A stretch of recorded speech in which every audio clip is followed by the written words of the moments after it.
चढ़ाएंगे तो चढ़ेंगे, नहीं चढ़ाएंगे। तो फिर दोस्तों हम लोग पहुंच गए हैं यज्ञ में। मंदिर में दो चीज़ें बड़ी महत्वपूर्ण होती है। एक होता है मंदिर के ऊपर देखोगे तो झंडा लहराता है, और मेरे जो जनेऊ है ये वो सामान्य धागा नहीं है। इसके माध्यम से गुरु की अनुशासन, ब्राह्मण की परिभाषा क्या है, जन्म से ब्राह्मण नहीं होते हैं, गुण और कर्मों से होते हैं। देशभक्ति तो समाज सेवा है। आप देशभक्ति कर रही है, इससे बड़ी क्या बात हो सकती है।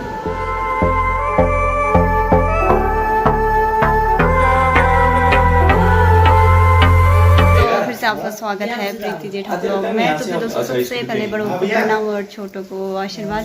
तो फिर दोस्तों आज का ब्लॉग स्टार्ट करते हैं। तो फिर आज जा रहे हैं हम लोग हरिद्वार। उट्टू रुकने वाले सासू के साथ रूम पे। तो फिर हम लोग जा रहे हैं हरिद्वार क्योंकि आज देवर जी का मुंडन है विक्रम का। तो फिर देखते हैं वहाँ जाके। आज मौसम बहुत ख़राब है दोस्तों, हम लोग जाने लगे, सब तैयार हो गए। विक्रम ड्यूटी में जाने जैसे तैयार होके आ गया पूरा। और सासू बोल रही है बहुत अच्छे से वीडियो बना कर लेके आना मुंडन का। तो इसीलिए मुझे ब्लॉग बनाना है, तो इसीलिए मुझे जाना पड़ रहा है। तभी रुक रहे हैं। अच्छा फिर उठो, अच्छे से ख्याल रखना और अच्छे से काम करना। एक्सरसाइज दा ठीक है कहाँ बस हो एक्सरसाइज करे बलगी दोस्तों। गाड़ी पहुंच गया, हम लोगों ने बुकिंग करा क्योंकि हमें गाड़ी की दिक्कत हो रही थी और बारिश भी हो रही है इसलिए। दोस्तों हम लोग गाड़ी में बैठ गए, अब निकल गए हम हरिद्वार की ओर।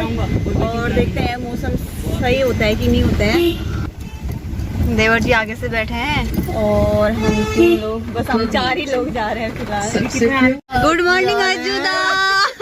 Morning morning. तुम तो आए नहीं, हमें फोन लेना था इसलिए आए हम लोग यार। वो खुल नहीं रहा, पहले ही बता रहा हूँ। ओके आराम से ना।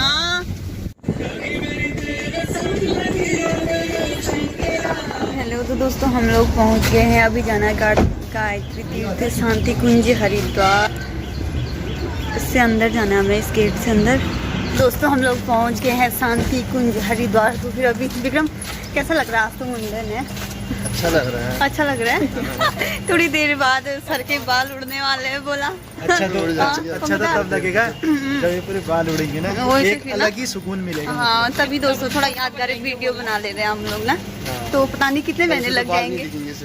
वही तो टोपी पहन के घूमोगे ना। तो फिर दोस्तों चलते हैं आगे। यहाँ पे मुंडन के लिए फॉर्म भरना पड़ता है, तो पंकुदा लोग फॉर्म भर रहे हैं। अभी लोग सामान ले रहे हैं यहाँ पे मुंडन का। धोती होती दिखाओ तो झोला, ये देखो सामान ले लिया हम लोगों ने। ये दोस्तों यहाँ पे है कल पे प्रेडिक्शन। यहाँ पे भंडारा लगा हुआ है। तो फिर दोस्तों अभी हम लोग यहाँ कैंटीन साइड आ रखे हैं मिठाई लेने के लिए, प्रसाद के लिए, घर के लिए। तो फिर ये देखिए विक्रम के लिए बैग और इसमें धोती और थोड़ा बहुत सामान मुंडन की और जनेऊ का ले आ गए। तो फिर दोस्तों अभी थोड़ी देर में 9:30 बजे बैठते हैं विक्रम को मुंडन समारोह में। हाँ ज़्यादा से अच्छे से वो कर ले अंदर ही अंदर, क्योंकि बाद में दर्द करेगा ना मुंडन। दोस्तों यहाँ पे अलग ही नहीं में पहले विक्रम का मुंडन भारी, मतलब बाल पूरा भारी वो कर लेंगे, छोटा सा बचाएंगे। उसके बाद जाके अंदर बिठाएंगे। दर्द तो नहीं हो रहा विक्रम? दर्द तो नहीं हो रहा। दर्द क्यों होगा? दुख लग रहा है, मान नहीं लेंगे। कोई नहीं है, 15 दिन में इतना बड़ा बाल हो जाएगा। कम ही दिन में आ जाएंगे।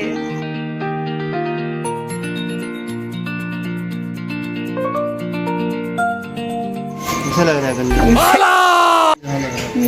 बस ये देखिए यहाँ पे पूरा बाल कर लिया। ये लोग भी पहुँच गए। अब विक्रम को लेंगे नहाने के लिए। नहा धोआ करके नहा धो के आ गए पूरे। सही लग रहा है। हाँ लेके आ गए थे। ये देखिए विक्रम अच्छा लग रहा है पूरे धोती में। विक्रम कैसा लग रहा है ये लुक? बहुत अच्छा लग रहा है। ओम भद्रम कर्णे देवा भद्रम पश्येमान्ति कुंज हरिद्वार की राधिपति महाकाल की हर हर महादेव।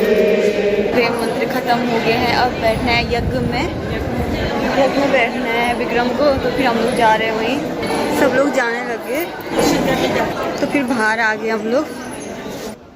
तो फिर दोस्तों हम लोग पहुंच गए हैं यज्ञ में और ये हैं पंडित जी और यही यज्ञ कराएंगे और साथ में दीदी भी बैठी है। हाँ जनेऊ संस्कार का शुभारंभ करते हैं। शरीर को भगवान का मंदिर कहा गया है और मंदिर में दो चीज़ें बड़ी महत्वपूर्ण होती है। एक होता है मंदिर के ऊपर देखोगे तो झंडा लहराता है और मंदिर के गर्भ में जाके देखोगे तो वहाँ पर एक मूर्ति रहती है। तो शरीर क्या है? भगवान का मंदिर है। इसमें हम गायत्री माता की मूर्ति के रूप में यज्ञोपवीत को धारण करते हैं, है ना। ये जनेऊ को धारण करते हैं। ये जनेऊ धारण करेंगे तो हमारे शरीर रूपी मंदिर के अंदर एक आत्मदेवता है, आत्मा रूपी होता है, इसको आत्मदेवता कहते हैं।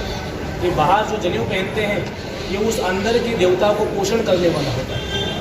ये जनेऊ को धारण करते हैं हम। ये शरीर रूपी मंदिर के गर्भ में क्या है? जनेऊ। और मंदिर के ऊपर जो गुंबज होता है कि माथा क्या गुंबज है और उसके ऊपर एक झंडा लगाता है, देखा होगा आपने। वो झंडा क्या है? हमारी चोटी।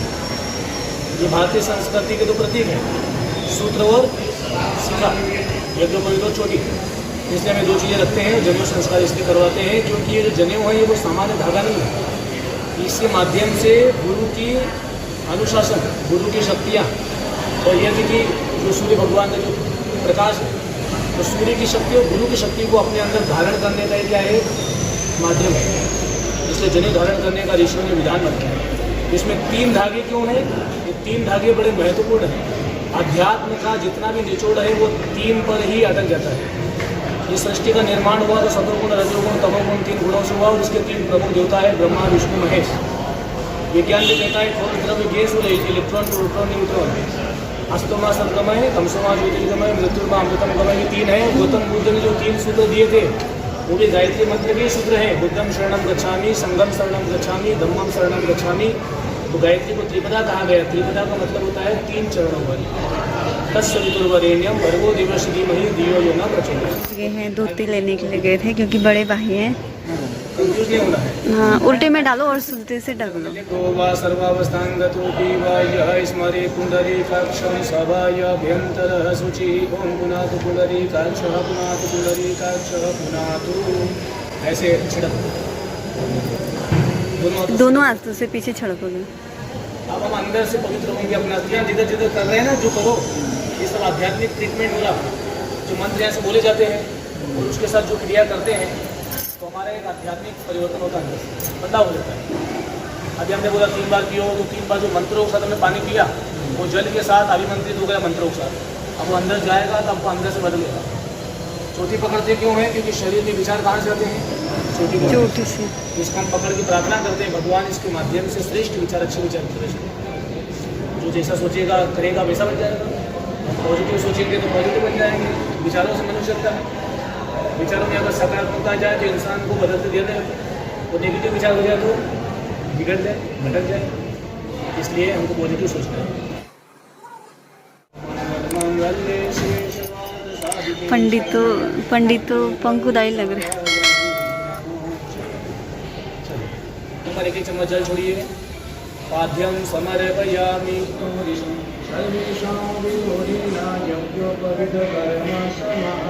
ना कि कर्म 3 तरह के होते हैं। वाणी से गंदा खाते हैं तो वाणी के रोग हो जाते हैं। मन से अगर गलत सोचते हैं, गलत भावनाएं करते हैं तो मन के रोग हो जाते हैं। और शरीर से अगर हम गंदा कुछ कर्म करते हैं तो हम क्या होता है? शरीर में रोग हो जाते हैं, शरीर की बीमारी होती है। इसलिए हमने जितने भी जीव, अगर हमारी जीव की वजह से हत्या होती है तो उनका पाप हमारे पेट में जाता है। तो फिर वो पाप को भोगने के लिए हमको नाना प्रकार के कष्ट, कठिनाइयाँ, विपत्तियाँ, तकलीफें, दुख तकलीफें आती है और परेशानियों के रूप में उसको काटना पड़ता है। क्यों? क्योंकि कर्म प्रधान ईश्वर रचा और जो जैसा करे सो तस फल चाहा। कर्म प्रधान भगवान ने सृष्टि बनाई है। जो जैसा कर्म करता वैसा फल चलता है। जैसी करनी वैसा फल, आज नहीं तो निश्चित कल। छल करो तो छल मिलेगा, आज नहीं तो कल मिलेगा।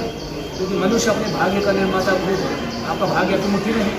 हम इन हाथों से अगर गलत कर्म करते हैं हमको उसका पूर्ण पाप हमको भोगना पड़ेगा। आज मेरे ऊपर भोगना पड़ेगा। कर्म कभी किसी को छोड़ता नहीं है। चाहे कितने भी योनियाँ ले लो, कितना भी शरीर बदल लो, कर्म कभी नहीं छोड़ता। अगर हमारी जीव की वजह से किसी जीव की हत्या हो रही है और हमारे उसका मांस अब पेट में गया है, तो जितने जीवों को पेट में मांस गया है उसको कहीं ना कहीं रूप में भोगना ही पड़ेगा। ये 100% तय है। आज नहीं तो कल भोगना पड़ेगा, क्योंकि सृष्टि का विधान है। हम किसान अगर खेत में एक बोरी सोयाबीन बोता है तो चाहे या ना चाहे 4 महीने बाद प्रकृति उसको 1000 गुना बना के सोयाबीन देगी। ऐसा नहीं है कि सोयाबीन का झूम निकलेगा। लेकिन मन अपना ऐसा है तो वो जल्दी बस में आता नहीं है ना। जैसे डंडा रहेगा ना, तो पुलिस का रहता है ना, सब डरते कि डंडा खींच के मार देंगे, गलती करेंगे। मन भी डरता रहेगा कि इनके हाथ में डंडा है, गलत दिशा में जाऊँगा तो तोड़ देंगे। इसके अपने को डंडे से क्या करना है, अपने आप को अनुशासित बना लेना है। ये गुरु के अनुशासन का प्रतीक है। मनुष्य जब तक अपने आप को अनुशासित मन से और शरीर से बना रखता है तो मन भी उसका कंट्रोल में रहता है। और मन अनुशासन से भटकता है तो गंदे गंदे विचार आने शुरू हो जाते हैं। नाना प्रकार के अनाथ शराब विचार आते हैं। जो नहीं सोचना चाहिए वो सोचता है। आज इंसान क्या कर रहा है दुनिया में, जो नहीं सोचना वो सोच रहा है, उल्टा सुल्टा सोच रहा है। इससे परिणाम क्या हो रहा है, उल्टा उल्टा कर रहा है। जो नहीं खाना वो खा रहा है, जो नहीं करना चाहिए वो कर रहा है, जो नहीं देखना चाहिए वो देख रहा है, जो नहीं सुनना चाहिए वो सुन रहा है, जो नहीं पीना चाहिए वो पी रहा है। और उसका परिणाम हो रहा है कि कर्म उल्टे उल्टे कर रहा है। इसीलिए अपने को अच्छा सोचना है। सोचने पे है, अच्छा सोचा अच्छा कर्म होगा, अच्छा कर्म होगा तो फिर अपना जीवन अच्छा हो जाएगा। इसीलिए अपने विचारों को नियंत्रण रखने का एक परिणाम है। उसको ऐसे पकड़ लीजिए, बोलिए आज से हम गुरुदेव के अनुशासनों को अपने जीवन में उतारेंगे और गुरुदेव के निर्देशों के अनुरूप अपने जीवन को जीने का अभ्यास करेंगे। ओम यो मे दंड अपरापतद वह्या शोधि भूम्यांतमहं पुनरादद आयुषे। इसमें 5 देवताओं की शक्तियाँ उतारेंगे, ब्रह्मा विष्णु महेश प्रथम देवता और यज्ञ भगवान पुष्प देवता। ये 5 देवताओं की शक्तियाँ जब इसमें उतर जाएगी तो जीवंत जागृत गायत्री माता की मूर्ति यज्ञ भगवान का प्रति वो गुरु का अनुशासन बन जाएगा। इसमें आप ये मत समझना है कि इसमें शक्तियाँ कैसे उतरेगी, दिखती तो नहीं। देखने को तो बहुत सारी चीज़ें दिखती नहीं है, हवा दिखती नहीं है, श्वास दिखती नहीं है, लाइट करेंट दिखती है क्या, तो है तो सही ना। ऐसे रावण ने जब वो लक्ष्मण ने रेखा खींची थी उसमें से रावण नहीं देखा था, लेकिन वो रेखा पार कर पा रहा था। क्या ऐसा क्या था उसमें, वेद मंत्रों के बीज बोए हुए थे वो रेखा के अंदर, लेकिन दिखाई नहीं दे रहा था। हम ये शक्तियाँ वास्तव में सूक्ष्म रूप से शरीर से गुरुदेव उतार रहे हैं आपके अंदर, क्योंकि गुरुदेव ने कहा है बेटा आप शरीर छोड़ने के बाद में कहीं जाएंगे नहीं। माता जी और हम दोनों शांति कुंज के अंदर तब करेंगे सूक्ष्म कारण शरीर।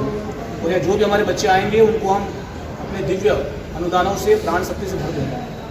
सामान्य में समझना, आज आपके अंदर इतनी शक्तियाँ उतरेगी आप कल्पना नहीं कर पाएंगे, क्योंकि अभी आपको ये बाहर से दिखाई देगी, अंदर से आप अनुभूति करेंगे, महसूस करेंगे, आपको इतनी शक्तियों से भर देंगे। उन्होंने कहा है कि जिनके अंदर जितनी पात्रता होगी उतना पात्र हम भर के देंगे। अगर मान लीजिए हम बाल्टी लेके किसी के पास गए बोले हमको इसमें ड्रम भर के कुछ दीजिए, वो ड्रम भर के सामने वाला देगा, लेकिन कितना आप पात्र लेके आए हैं, बाल्टी इतना, तो बचेगा कितना, बाल्टी इतना, बाकी से बाहर निकल जाएगा। तो वैसे अपनी जितनी पात्रता है गुरुदेव के सामने बोल देना कि गुरुदेव हम बच्चे की तरह नग्न है, हमारे अंदर कोई प्रकार का अहंकार नहीं है, जितना शक्ति से भरना होगा देखिए। फिर आप मदद करते हैं ऐसे भैया को तो कोई छोड़ना नहीं है। जीवन में कितना बड़ा बन जाओ, अपने भैया के 3 एहसानों को न देखो, कितने प्यारे बेचारे। ब्राह्मण की परिभाषा क्या है, जन्म से ब्राह्मण नहीं होते हैं, गुण और कर्मों से होते हैं। आपके अच्छे गुण हैं, आपके स्वभाव अच्छा है, आपके कर्म अच्छे हैं तो आप ब्राह्मण देवता है ना। इसलिए कभी भी किसी को जन्म से नहीं देखना है कि ब्राह्मण है। जन्म से तो आजकल ब्राह्मण होने के बाद भी गंदी गंदी चीज़ें खा रहे हैं, पी रहे हैं, तो ब्राह्मण थोड़ी है। रावण को देख लीजिए, ब्राह्मण को पैदा हुआ लेकिन कर्म राक्षसों को थे, तो भगवान को वध करना पड़ा और उसको दुनिया ब्राह्मण देते क्या, उसको राक्षस कहते हैं। आप अपने कार्य को ईमानदारी से करना है और अपने गुरु का नाम लेके करोगे ना, जीवन में आपको बड़ी उन्नति मिलेगी। जितना बड़ा उस कार्य में और आगे बढ़ते जाओगे, बात सच है। इसीलिए आप कभी भी घबराना मत। एक कार्यकर्ता यहाँ जुड़े हुए थे और उनके बच्चे जो थे वो आर्मी में थे। उस समय टेलीफोन की व्यवस्था नहीं होती थी, तो उस समय उस गुरुदेव के पास में उनके माता पिता मिलने आए। तो गुरुदेव ने बोला बेटा आपके बच्चे को कंबल उड़ा देना। तो उनका आश्चर्य हुआ कि कंबल उड़ा देना क्या मतलब, गुरुदेव ने ऐसा क्यों बोला। उस समय गुरुदेव शरीर से थे, बोले कि ऐसी क्या बात है, तो उनको विश्वास नहीं हुआ। और जब उन्होंने लेटर लिख के भेजा, लेटर भेजते पहले लेटर लेके भेजा, लेटर उनके पास पहुंचा, उसके पहले दिन ऐसी वहाँ पर बॉर्डर पे लड़ाई हुई, तो उसको इतनी उसके पास से गोलियाँ दी गई, मारी गई, तो वो ख़त्म हो जाता उसमें। लेकिन उसने माता पिता को बाद में लेटर भेजा, बोले कि मुझे किसी जैसे उस समय कंबल उड़ा दिया, किसी ने उस समय जैसे बॉर्डर पे किसी ने मुझे कंबल उड़ा दिया तो मैं बच गया, कितनी गोलियाँ चलाई लेकिन मुझे कुछ भी नहीं हुआ। तो उसके माता पिता रोते रोते गुरुदेव के पास आए। गुरुदेव ने कंबल के बारे में हमको क्यों बोला था, हमको आज समझ में आया कि हमारे बच्चों को देखो गुरुदेव ने कितनी रक्षा करी बॉर्डर पर। उन्होंने रक्षा करी, बॉर्डर पे सूक्ष्म शरीर से चले गए और उनके बच्चे को कंबल जैसे उड़ा दिया और उनके बच्चा की जान बचा। उसे इतने हंगामे तब उनको पता चला कि खुद से मिलने के लिए रोते रहे लेकिन मिल नहीं पाई की बात में। वो जो सूक्ष्म से कुछ बात बता देते हैं, आप कितनी रक्षा करेंगे हर क्षण हर क्षण रक्षा करेंगे। आप खाली अपने गुरु के अनुशासन को छोड़ना मत करिए। 2-3 माला गायत्री के डेली जपना और अपना कार्य करते रहना। आप जीवन में बहुत उन्नति करेंगे, क्योंकि आप इतना शानदार काम कर रहे हैं, भारत माता का काम कर रहे हैं, है ना। तो आपका बहुत अच्छा काम है, बनना चाहिए।